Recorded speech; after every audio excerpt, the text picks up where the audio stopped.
Di antara gelombang yang membelah Samudra Atlantik dan Pasifik, berdiri sebuah jalur air buatan manusia yang menjadi saksi bisu atas ambisi, ketamakan, dan pengorbanan yang tak terhitung jumlahnya. Terusan Panama bukan sekadar jalur perdagangan. Ia adalah medan pertarungan geopolitik yang berlangsung sejak abad ke-16. Kini, lebih dari seabad setelah pembangunannya, jalur ini kembali menjadi sorotan dunia. Ancaman terbaru datang dari Amerika Serikat, yang secara mengejutkan ingin merebutnya kembali. Sejak lama, para penjelajah Eropa menyadari bahwa menghubungkan dua samudra akan mengubah perdagangan dunia. Namun, satu-satunya jalur yang tersedia kala itu adalah Selat Magellan, yang terkenal berbahaya dan penuh badai. Hingga akhirnya, pada abad ke-19, gagasan membangun jalur yang lebih aman di tanah genting Panama mulai serius dipertimbangkan. Kolombia, yang saat itu menguasai Panama, memberikan konsesi kepada Ferdinand de Lesseps, insinyur Prancis yang sukses membangun terusan Suez. Namun, proyek ini segera menemui kehancuran akibat penyakit, iklim ekstrim, dan tantangan teknis yang luar biasa. Ribuan pekerja, sebagian besar budak dari Afrika dan pekerja dari Karibia, tewas akibat malaria dan demam kuning. Tubuh mereka dikuburkan begitu saja di sekitar lokasi proyek, sementara harapan akan sebuah jalur penghubung dunia perlahan menghilang dalam lumpur Panama.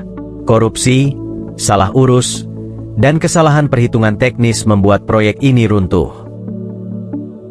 Pemerintah Prancis menghadapi skandal keuangan besar, dan ribuan investor kehilangan uang mereka. Terusan Panama, yang seharusnya menjadi mahakarya teknik, berubah menjadi kuburan ambisi manusia. Amerika Serikat melihat peluang. Di saat Kolombia tengah bangkit dari perang saudara, Amerika Serikat melihat celah. Dengan kekuatan politik dan militernya yang semakin menguat, AS menawarkan dana sebesar 40 juta US dollar kepada Kolombia untuk mendapatkan hak pembangunan terusan Panama. Namun, Kolombia menolak karena merasa kesepakatan itu merugikan kedaulatan mereka. Sebaliknya, rakyat Panama yang merasa diabaikan oleh Kolombia melihat ini sebagai kesempatan untuk merdeka. Dengan dukungan penuh dari AS, Panama memproklamirkan kemerdekaannya pada 3 November 1903. Kapal perang AS, USS Nashville, berlabuh di perairan Panama, menghalangi tentara Kolombia untuk menindak gerakan kemerdekaan tersebut. Sebagai imbalan atas bantuannya, AS memperoleh hak eksklusif atas terusan Panama melalui perjanjian Haibou-Naufalila. Panama hanya menerima kompensasi sebesar 10 juta US dollar, jumlah yang kecil dibandingkan keuntungan besar yang dinikmati AS.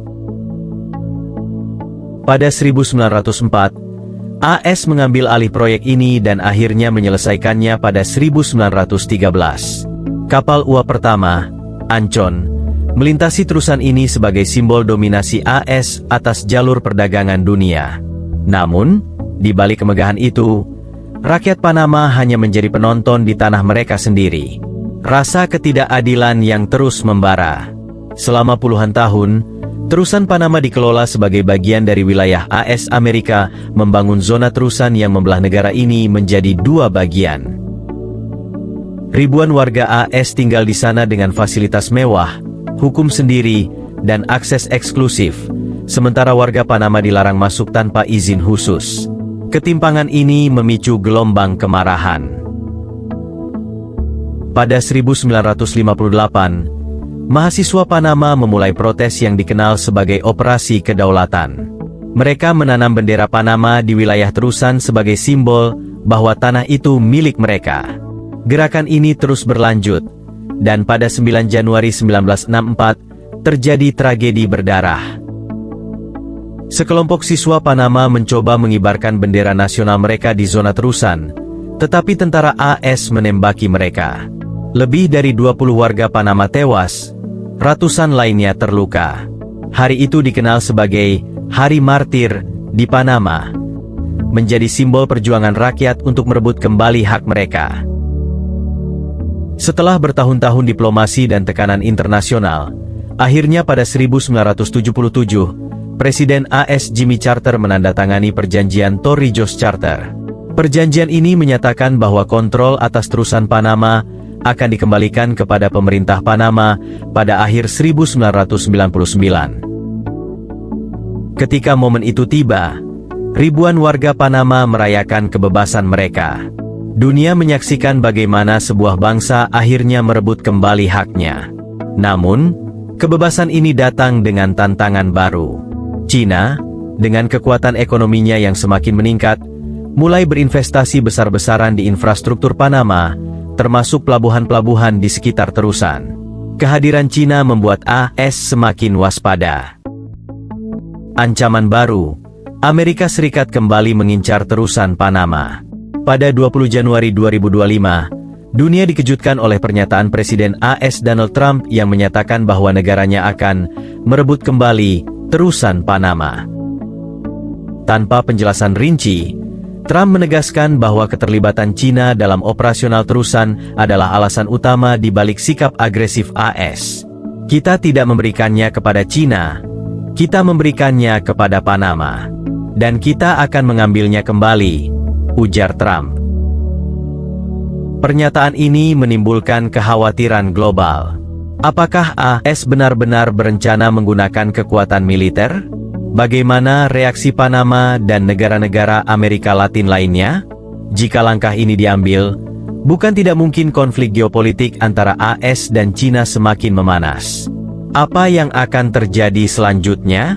Jika AS benar-benar berusaha merebut kembali terusan Panama, dunia akan menghadapi ketidakstabilan besar. Beberapa kemungkinan yang dapat terjadi adalah 1. Gangguan perdagangan global. Terusan Panama menangani sekitar 5% dari total perdagangan dunia. Jika terjadi konflik, rantai pasokan global akan terganggu, menyebabkan harga barang naik drastis. 2. Ketegangan geopolitik AS-Cina. Langkah ini dapat memperburuk hubungan antara dua kekuatan ekonomi terbesar dunia. 3. Reaksi keras dari Amerika Latin. Negara-negara di kawasan ini mungkin akan memandang tindakan AS sebagai bentuk imperialisme modern. 4. Perlawanan Panama. Rakyat Panama yang pernah berjuang merebut terusan ini kemungkinan besar tidak akan diam begitu saja jika AS kembali mencoba mengambilnya. Kedaulatan tidak bisa dibeli. Sejarah terusan Panama mengajarkan bahwa kedaulatan sebuah bangsa tidak boleh diperdagangkan dengan uang atau kekuasaan. Panama telah berjuang selama puluhan tahun untuk merebut kembali haknya, dan dunia berharap kejayaan mereka tidak kembali direnggut oleh kepentingan negara lain.